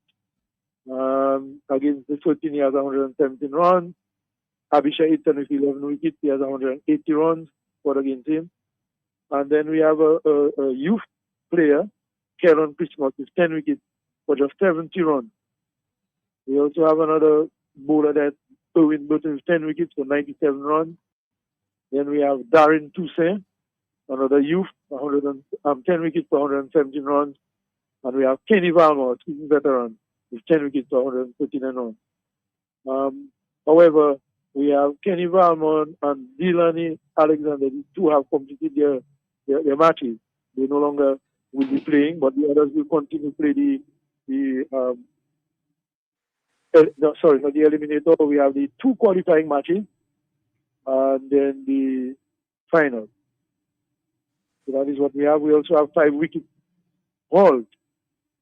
Actually, we have 2 6-wicket hauls. We have Delaney Alexander, 6 wickets in 1 match, and also Darren Toussaint. And then we have 5 wicket hauls. We have Erwin Burton, Lucas Valmont, Siobhan Dorset, Kenny Valmont. That's how we have it so far. Okay, you spoke about Casimir Kazo Benjamin. That's a player from out of the territory. Are there any other players from out of the territory performing at a high level? Yes, actually, each team is entitled to take in 3 players, and all 3 players, outside players, can play at the same time. Okay. So we have the team, various teams having 3 players. Casimir Benjamin plays for Point Rich Thunder King. We have different players playing for the area. What's happening, Alex? Alex Burton, my old schoolmate. What's really happening in the Carib territory cricket? We see in the recent past the production of outstanding players. Hodge, you didn't mention the name Tyson. I don't know if he's participating in the league. Fontaine, yes, Benjamin. Actually, some of the players are playing. All the players from the Kalinago territory, they are playing. And it's a tight competition. Okay. Because we have guys like Vivian Pitt playing. We also have that other guy, what's his name? We call him Fui. He's also playing. But although they are playing, we have guys, or some other young guys like Jastian Alexander, and we have Delaney. These guys are playing. But I can tell somebody it's tight competition, and Jolly John is not too much of a big place. So when you think you're really going to the funk ball all over the place, you can easily get caught, because anytime it goes up, somebody will be on the hit. I can assure you that. And for this year, we are trying to have different prizes. Although we have not secured all of them yet, we have some sponsors we're still trying to tackle. For the first place, we would have the first place team, second place team, third place team. We would have the most team, most improved team, most runs individual, most wickets individual. We are the man of the series, and that's an individual score. We are the most promising young player. We are the best wicket keeper, most sixes, most fours, most singles, and the youngest player in the league. That is some of the things we're trying to highlight. Especially with the youth players, we're trying to make sure that they are on board. Of course, they are playing. We also have the umpires. We are having a little. Sometimes we are having a little difficulty with the umpires. We also have a lady who's umpiring, that is Jeannie Ogi. She's the only lady umpire actually so far of the Cardinal territory. Yes, we're talking earlier on about some very outstanding players: Hodge, Tyson, Fountain, Benjamin. What kind of programs do you have in the Caribbean territory to produce that quality of players? Not only Dominican, but regional. Actually, so far, these guys, some of them will go to school and stuff like that. But this year, KPL is going to 12 years. 12 years since you have been having that competition. And every year, like we look forward to having it, and we try to ensure that it takes place. And that is where we kind of relegate our pool. That's where the guys coming from. And they are, of course, very young. We have young guys as far as 12 years, 10 years participating in the competition. We have this very young guy there, Dewan Benjamin. He plays on the 15. He plays top point Richmond the King. We have young guys like Aiden Burton, Osino Fountain. So most of these guys, they are young. And some of the older guys, they are also playing. We have guys like Gilon Tyson. Gilon Tyson plays for Congo King. This year we will bless with Ali Kafanet. He played for the team. Very good. We just did not get Kavem Hodge. His team is from Atkinson. He's where he's from. And his team played, they came out, I think, from 7th in the competition. I guess if he was there, he would have created a bigger impact, but unluckily we did not get him. He could really play in the competition. But we have some very good players.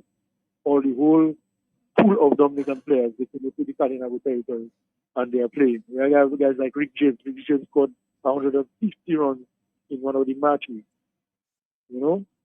And of course, we have our young guys. We have Osino Fountain, who was top in the score so far. He has 157 runs. We have Gian Benjamin scoring 151 runs. So these guys, they are already playing. You know, like there is tough competition up there in the Kalinago territory. All right. Thank you very much, Alex. What we hope is at the end of the competition, we'll re-engage you again so you can give us the final results. Thank you very much. You were very informative. What time are the games? What time are the games? What time are the games in the Kalinago territory? What's that? What time are the games and days that you play? The games from now on, the games will start on Sunday afternoon from 1 p.m. From 1, okay. The games before started at 10, and it's 10 and 2. We had 2 games on Saturdays and 2 games on Sundays. And we had our 28 games, all games completed, although we had difficulty with the rain, but we were able to complete all the featured matches. And of course, we'll continue playing the games, and we expect to complete all games, because at the end of the time, we would like to really have all the statistics so that we can know exactly who players got the most runs. That's how we do it. Okay, thank you. Thank you very much, Alex. We'll be in contact with you as soon as the league is over. All right. Thank you very much. Okay. All right. Welcome. We've got our next guest with us, a very outstanding player from the Caribbean territory.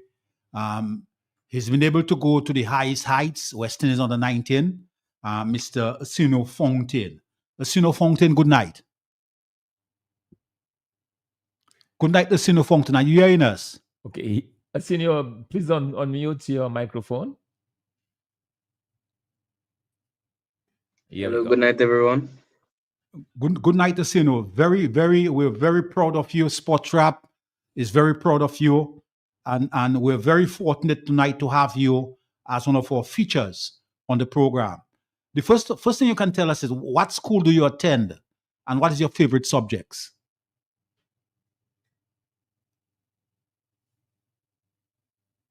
You hearing us, Osino?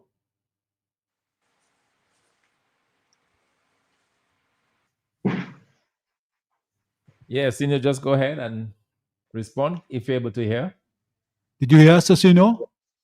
I'm hearing now. Okay. We're asking, what school do you go to? What school do you attend? And what are your favorite subjects? Currently, I just left the Cassibur Secondary School. I am now attending the Academic School of Learning in Portsmouth. Favorite subjects? I really have a favorite subject to say. I kind of like all subjects, to be honest. Yeah. Okay. How were you introduced to cricket? Well, in my younger days, with my uncle, he always plays cricket. So he kind of basically introduced me. My dad wasn't really a cricket person, more like a football person. But nevertheless, my uncle taught me almost everything I know. What is your uncle's name? Dion Burton. Okay, very good. Tell us a little bit about your track record. What local team you played for? When did you make Dominic under 19, Windward's under 19, finally West Indies under 19, and Dominica national team?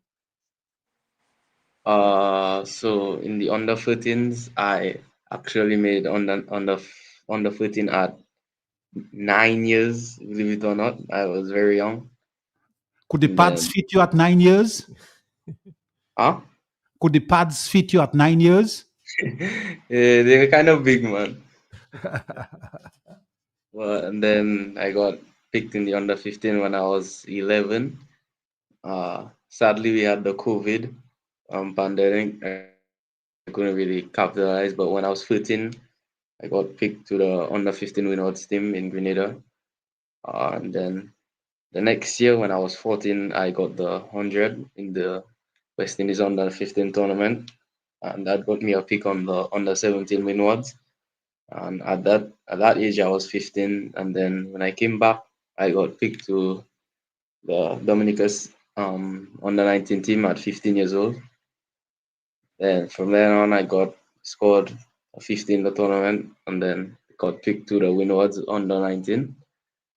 Then next year, just another Windwards under 19 tournament. That was the best out of all. I got the 100 against Guyana and played very well throughout. And then got picked on the Dominica senior team at 16. Did well, tried my best in the tournament. Not the results I hoped for, but still a good learning experience for me. And then got picked in the West Indies under 19 series against Sri Lanka. I scored a 50. Now I'm awaiting the series in St. Vincent against England and USA. So that's basically it for me so far. All right. In terms of your preparation, because I saw you bat, I haven't seen you locally, but I saw you bat against Sri Lanka when you scored the 50 and the 47, when you lost concentration and you got out at, I think it's 47 or 48. Yeah, I did. Yeah, you lost concentration there. What kind of preparation do you do in terms of technical, psychological preparation to get to where you are now? Because you're at a very high level at a young age. So what preparation, who assist you, who are your coaches, who assist you in getting where you are at? I would have to say, like, there's a lot of people such as Coach Raymond Kazimi, always like motivating me and stuff. Sam Kernan, my current coach at the academy. I must say, like, to Stefan Pascal, my under 19 captain, he really, really helped me in terms of maturing and, being the person I am. Kind of physio in a way, like having like batting, like I do this thing where before I bat, before I face every ball, I hum to myself. I don't know, it's kind of a weird technique, but I guess it works for me. Just humming before every ball. Also, like I like engaging with the opposition. Like I don't know how, but it just keeps me going, motivates me to do better. Yeah. Have you gotten any type of financial support? Because for you to play at that level, you need to get your outfit, your gear, and everything. Do you have any sponsors? Anybody giving you financial support? Not at the moment. Just me, man. Like people see me doing great things, and some people give me gears. Some people, just give me stuff. Maybe my mom buys stuff for me, and basically, I would love to have someone getting gears and stuff for me, but that's something that is a little bit too far for me right now. So I'm just do what I do now, and then I know that things, gears and stuff will come later. Yes, yes. That's something where the private sector and persons with resources should step up on, because here we have a player, a very talented player. This player is on West Indies on the 19 team. At the age of 17? And Yeah, we've got to find some way of giving critical support to a senior so he can go to the higher level. Yes, Nuron, I agree with you, and that is something that we'd encourage even those who are listening. I think that is something. I'm a bit surprised to hear him say that he does not have that support as yet, given the heights that he has attained on behalf of our country. He's made us proud. Senior, I just wanted to say congratulations to you and to really, congratulate you for all your accomplishments to date, what you've done. And it is clear that, you have a bright future ahead of you, not only also academically, I suspect, based on the way that you answer the questions and the way you report to yourself. But I wanted to ask though, are you focusing solely on batting, or do you also bowl? Well, I'm in like kind of a sticky situation right now. Like, mainly I focus on my batting. I can also bowl, I can also keep, and I'm really good in the field. So it's like I do mostly everything. Like I do what's needed of me when in that given moment, but I prefer to just focus on my batting. That's basically it. Yeah, and that is, certainly I would agree with that. If you can just focus on that area, and just for our listeners who may not be too familiar with you, on the under 19 West Indies team, what number do you bat at? I batted at 3 in all the games. Okay. Wow, that's excellent. That's really, really commendable, and we certainly want to wish you continued success. I know Mano is itching to Yeah, and get the young man, Sebastian. I don't know. Did you say that that you use a sling? Do you use a sling for practice at your home? A sling? When you say for batting, yes, if a ball hanging and you bat it, Oh yeah. I did like back then. I did a lot of that. I used to count. I used to hit 300 balls every day. Let me tell you, never stop with that. That was Shanda Paul. Shanda Paul utilized that a great deal. You can ask him about that. That helped him a lot. So never stop doing that, young man. Never stop doing that. Secondly, gentlemen, I just heard about in terms of talking about the private sector. That is where, gentlemen, the Cricket Association should appeal, all right, from the private sector to assist this young man in getting gears for him, training gears, all right, batting. He needs those things very. That is where the association comes in, gentlemen. That's your role. That is your role, to assist the young man. Now because we have had a number of a few players, Dominican players, who have made the West Indies under 19 team. All right, and so I know one in particular from the East. I think he was or the West Coast. He was a wicket keeper, and that's that was Wayne Phillip. No, not Wayne Phillip. Before Wayne Phillip. I forgot his name. But if Sebastian was there, you would have assisted me. I think that is what we only like to bash, gentlemen, on glory. Bash on glory. But the assistant is very, very important. It's very important. Very good. For the individuals to go forward, we need to assist them. We have to assist them, gentlemen. Young man, just continue doing what you are doing. Also, focus on schoolwork, because life after sport. Very, very important. Don't ignore your schoolwork. Make sure you read a lot on the game of cricket. You said about you do some bowling. Are you an off spinner or leg spinner? Pacer, medium pacer. Or medium pace, medium. You ever try spin? Sometimes I just bowl like leg spin for fun, like when I train. For fun during all your practice in the nets. When you, for example, in the nets, have you ever in the nets? Do you bowl? You do what? Do you do medium pace? You bowl in the nets during practices?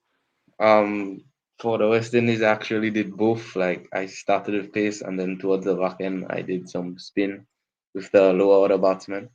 So you did a leg spin. Off spin or leg spin bowling, because that is an area that is leg spin. I believe that's one area in the West Indies that is lacking a lot. Leg spin bowling, and I know our players are not that good at leg spin.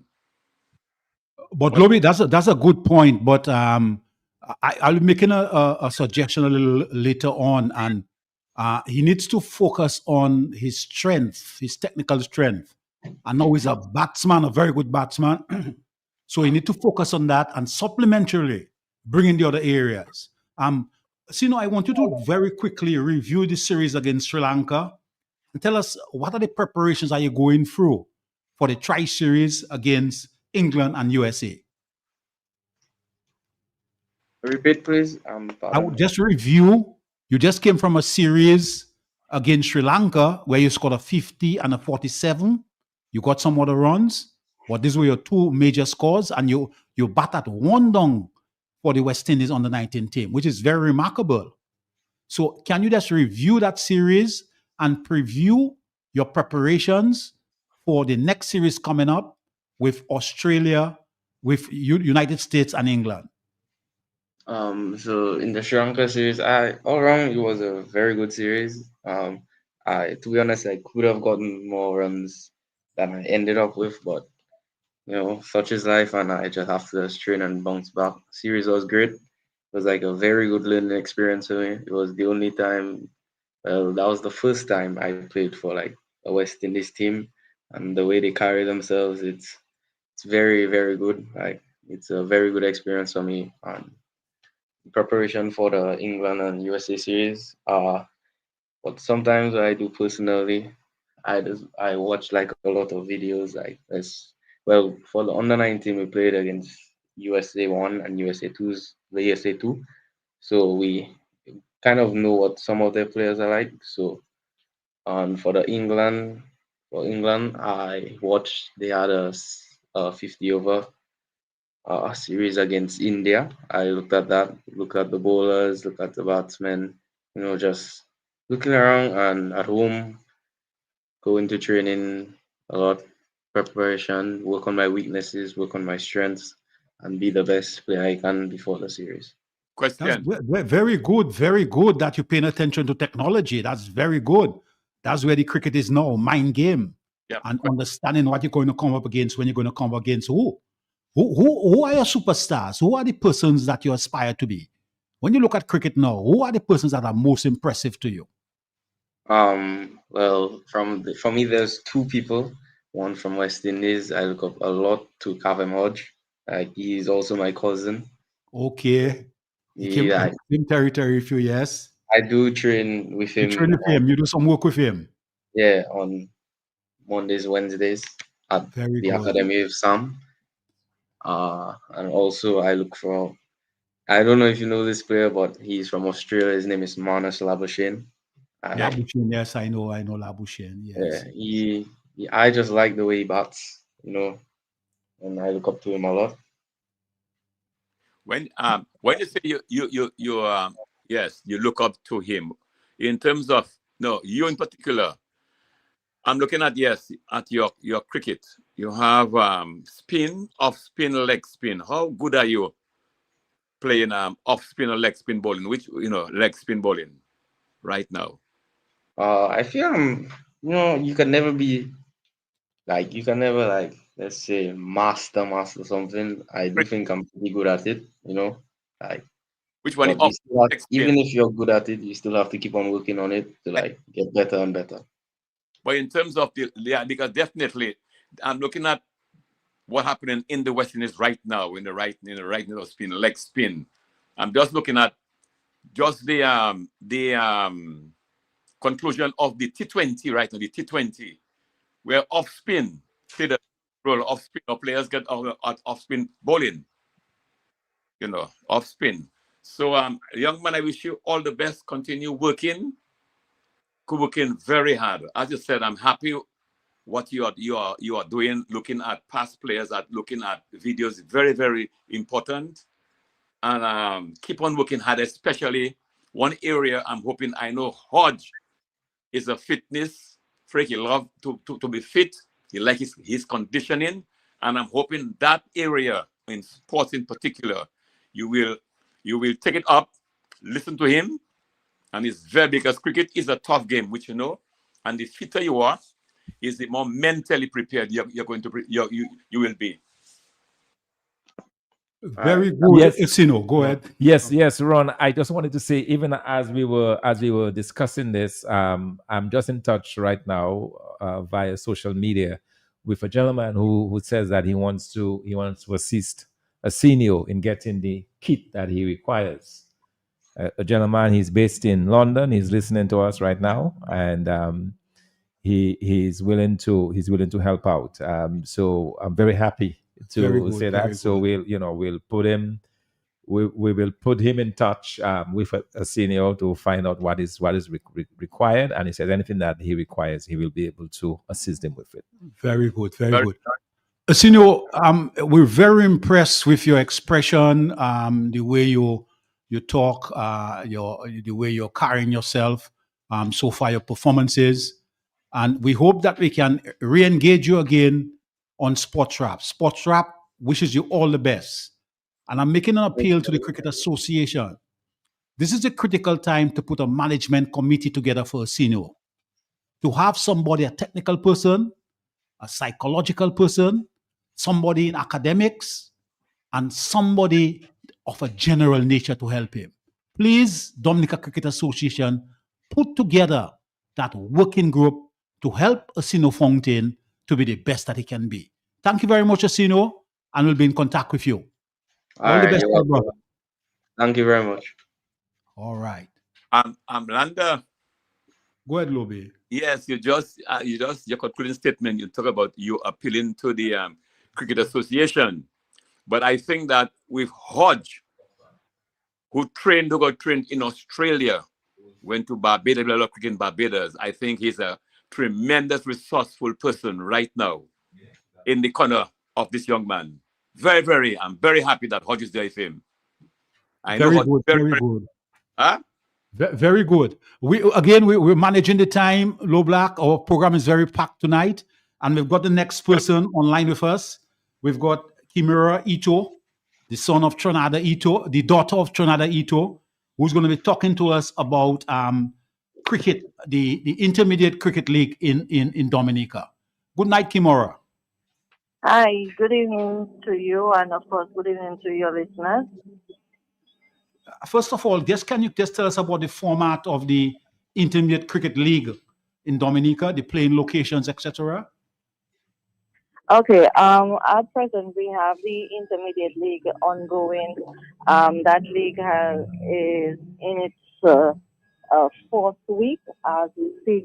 A number of teams from across the island, just about 12 teams to be exact, have been put into zones, Zone A and Zone B, and they are going head to head every weekend, both on Saturdays and Sundays, to secure the title of the Central Cooperative Credit Union Limited, the Dominica Cricket Association's Intermediate and Championship.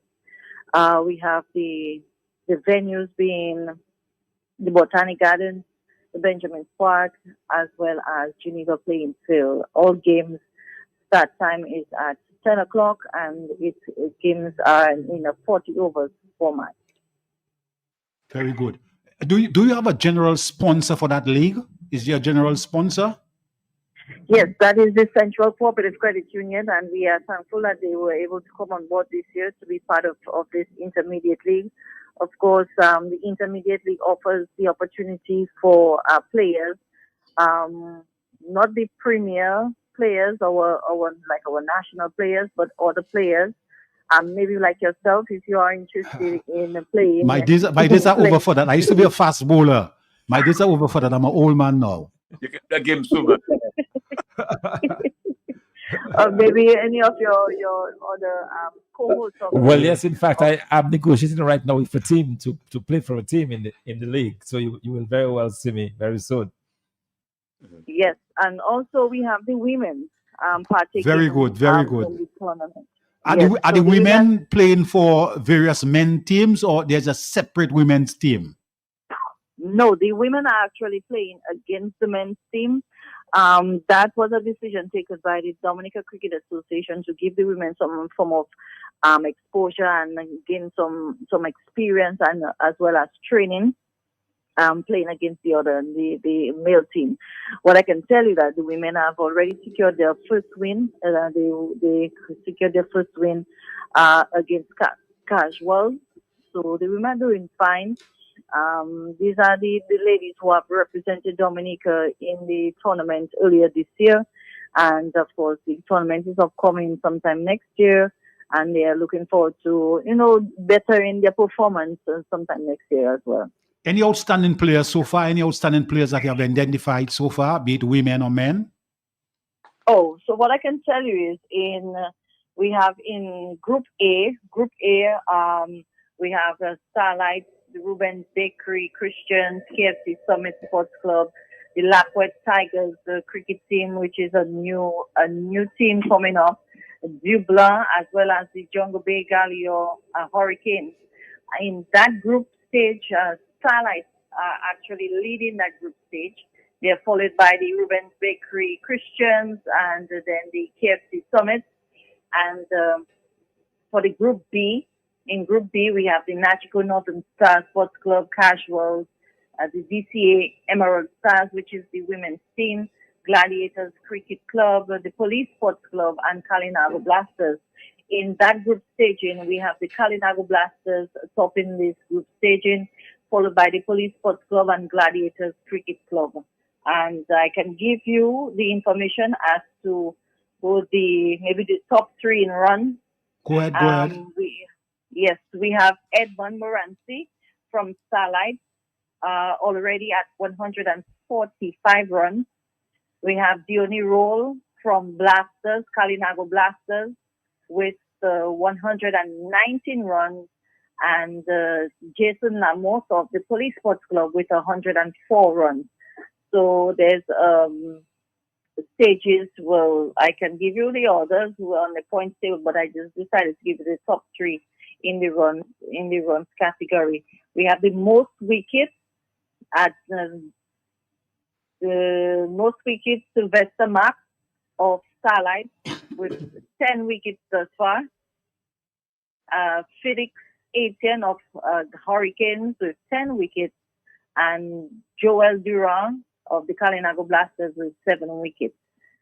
So there are others on the top chart, but I'm just giving you the top three so you have an idea as to what is happening when it comes to the battle between these 12 teams. We have 12 teams this year trying to capture that title of the Central Cooperative Credit Union, the DCA Intermediate Championship. Yeah, it's very impressive that some of the teams have their personal sponsors, and it's good when people in the private sector can come out to support sports because it's encouraging and it facilitates the whole sporting performance.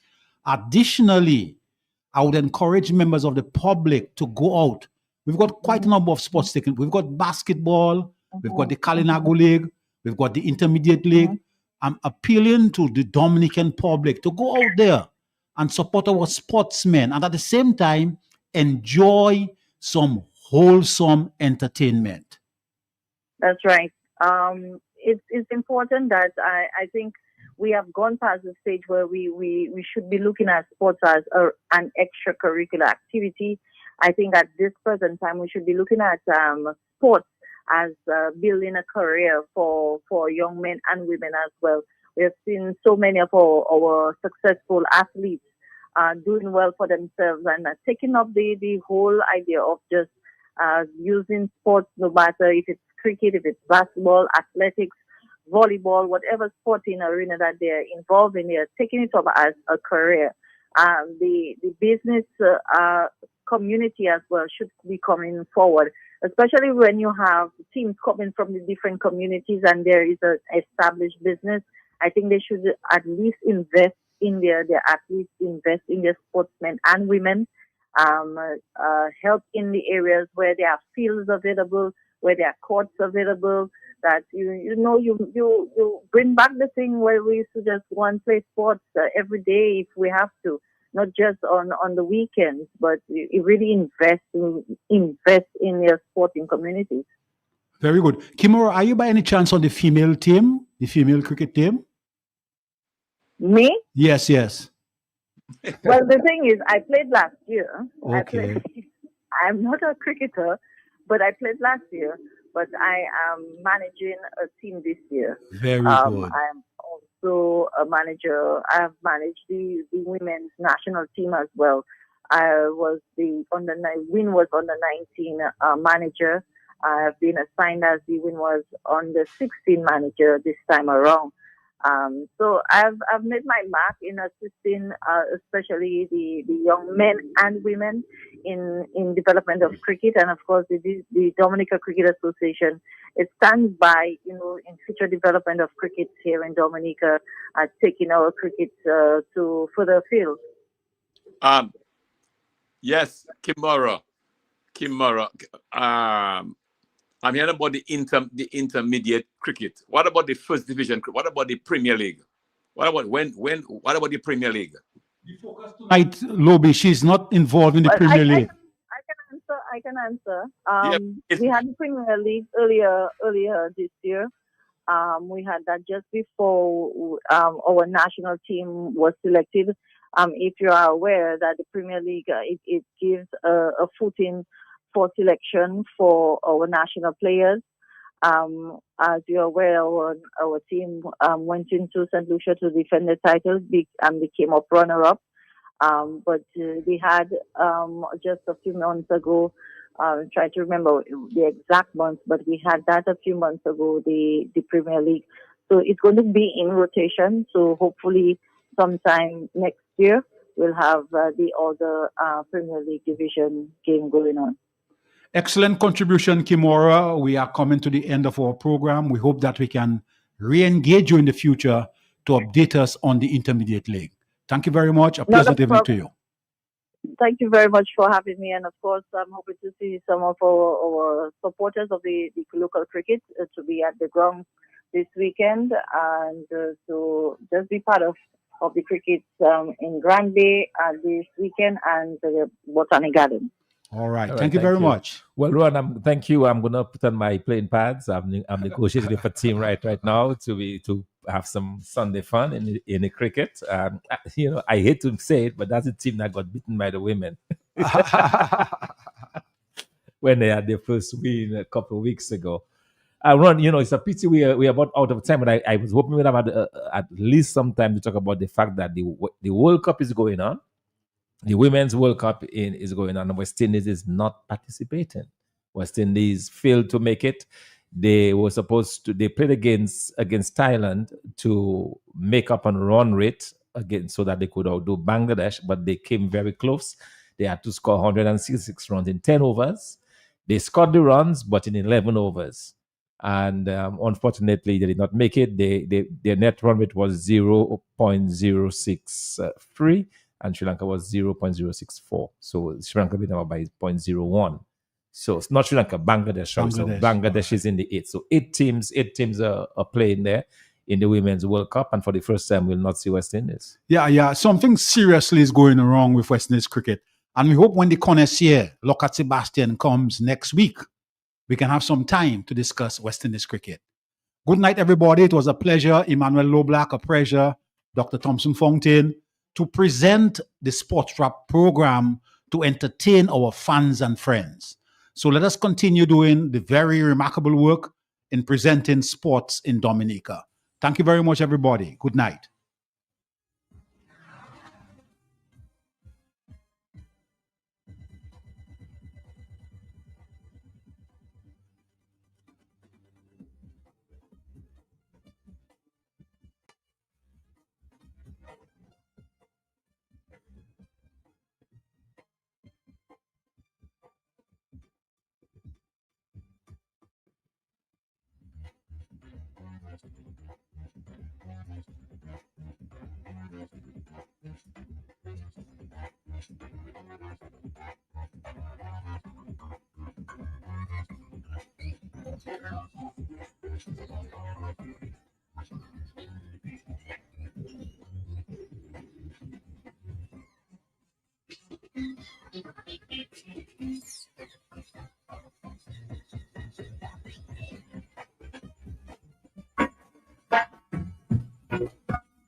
Together, be all right. You're the kids of